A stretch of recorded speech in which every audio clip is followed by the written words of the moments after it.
We've covered Starfire and Dick Grayson's relationship extensively on this channel. Now it's time to look at her other menses. Bonus question, why must all of Starfire's men suffer? Starfire's first non-Dick relationship. What do you mean by that?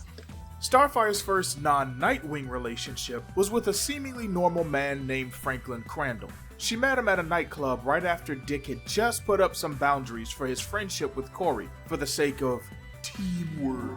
The pair had a whirlwind romance and Corey was beside herself with joy. There were even hints at marriage plans, but Franklin's revealed to be a hive spy who specializes in wooing female targets of lax moral standards. Corey was sweet and innocent, and Franklin actually liked her. He planned on coming clean, but he just had to tell his evil-ass boss about his plans. So of course, he winds up dead. The Titans find Franklin bleeding out on the floor after being fatally shot, but he holds on just long enough to reveal the identity and address of his assassin. Starfire goes apeshit, of course, and the Titans try to hold her back. Keyword, try. Donna finally gets through to her, pleading with her to stop before she's forced to take her sister down. Later on, the Titans would learn the truth about Franklin and chose to keep it to themselves. So Corey went on thinking that Franklin was just collateral damage. And to this day, I don't think she's ever learned the truth about Franklin. I don't have many thoughts on Franklin. He was clearly just a one and done plot point. But it's nice to see that she can just bond with regular guys. At least ones that look regular on the surface. You didn't have to have superpowers or ninja skills or have a super traumatic background in order for Corey to relate to you. But now we have to move on to her first husband, Karras.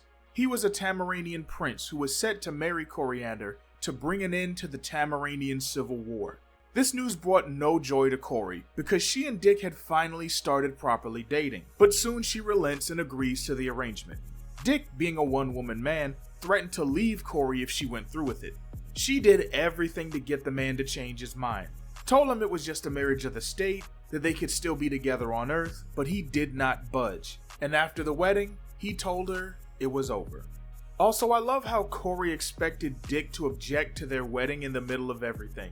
Like, I won't object to my people during the ceremony, but I want my boyfriend to do it and possibly get himself killed. Classy move, Corey. Karras starts off just like Koriand'r, only going along with this for the sake of Tamaran. And he had no problem going along with Corey's idea of pulling double duty. Mostly because he had his own woman that he saw as his one true love as well. Corey even met his woman in person and assured her that she had no interest in Karras beyond the political. But during Commander's coup, Karras is shot through the side, and the sight of her husband falling limp shows Corey just how much she actually cares about him. But over time, he grows fond of her and even falls for her. They train together for days after Blackfire's coup and really start to bond. But Corey's affection for him was strictly platonic. Not that it really mattered, because after Blackfire became Tamaran's queen, their marriage really didn't serve any purpose. The only reason they didn't get divorced is because there's no such thing as divorce on Tamaran. After she returned to Earth, our boy Dicker did his best to accept this, but he wouldn't have to worry about the arrangement for much longer anyway, because Karras would get fatally injured when his evil sister and her lover staged another coup. Before he died, he admitted to loving both his wife and his girlfriend Taria, but Taria would always be his one true love. And with that, Starfire was officially a widow. Their complex relationship definitely could have used more page time, but this is still a team book at DC after all, so we were never going to get that much time with them. Even so, Karras got to be a character in his own right. He kind of had his own arc where he grew to genuinely love Koriand'r, and even hashed things out with Dick while they were locked up together for a brief minute. I wouldn't go as far as saying they became friends, but they were definitely allies and had a mutual respect for one another. And we even got to see him go out with a heroic death. More than I can say for Corey's next husband. Corey's second husband was introduced during the Meltdown event, a 5-part story arc which concluded the New Titans in 1996. Also, I have no idea how to properly say his name. I've heard it said every which way from Fijan to Faison to Fijan. Fijan sounds closest to what it probably does sound like, and that's right down the street from fission, like nuclear fission. He has the power of making energy copies of himself, so his power is literal fission. But Cory calls him PHY for short, and Phi sounds like a better nickname than Phi or Fi. However you say his name, he's a Tamaranian general who got his powers from a scion experiment gone haywire. Cory would bond with him over this fact after she and her fleet broke him free. Within 3 months, the pair fell in love and got married. Cory and Dick were properly broken up at this point, and she hadn't been on Earth for several issues. Phi-Jean was only around for about 3 issues, so we don't see much of him or his relationship with Cory, but they're clearly close. They help each other out in battle, confront each other after Tamaran's destruction, and celebrate the defeat of Dark Raven and the Scions. Cory looked forward to her life with the General on the freshly christened New Tamaran, and the pair were even expecting their first child, but nothing would come of it. In the subsequent Final Night event, Phi-Jean would be consumed by the Sun Eater, along with all of New Tamaran. Also, if you're wondering about the baby, it's never mentioned again, at all.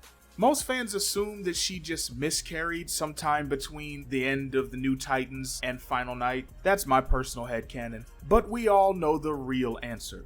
The writers just forgot. Fucking whoops. Now that Marv Wolfman was done writing Titans, future writers probably just wanted the freedom to do their own thing with Starfire, assuming they even remember this plot point at all. This is probably also why in Final Night, Cory says her marriage to Phi was more politics than passion. Ah, horse shit!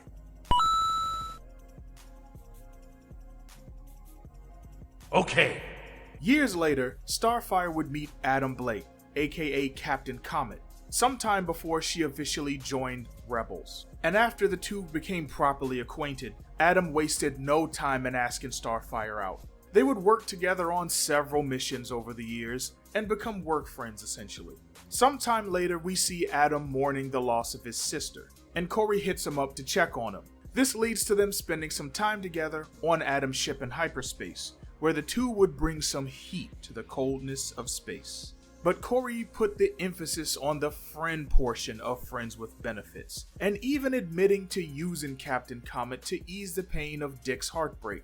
Long story short, Dick and Cory had one of their infamous post-breakup hookups, this time while under the influence of the demon Lust. But Cory was tired of the constant back and forth, friends to convenient lovers shtick, so she asked Dick if he still loved her. Not just as a friend or a special someone, but in the way she still loved him, eternally. And he told her straight up, no.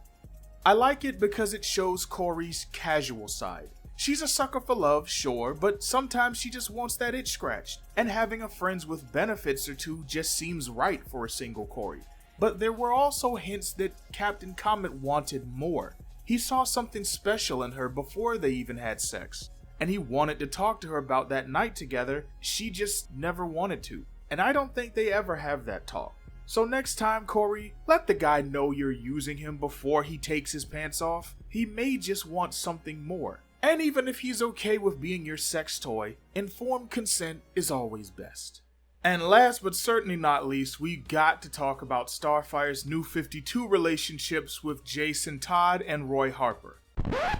I ended up cutting the whole section, just because I'm really not happy with the way I covered Starfire's time with Jason and Roy. I tried re-editing it, adding a couple extra parts, but the whole thing just didn't feel right. So that's gonna get its own video that I've already started on, and I'm aiming to have that out this week. So after giving me your opinion on Starfire's pre-New 52 relationships, send a couple prayers up to the video editing gods, so that hopefully I can get this video done before March. Thanks for watching, and until next time, keep simping.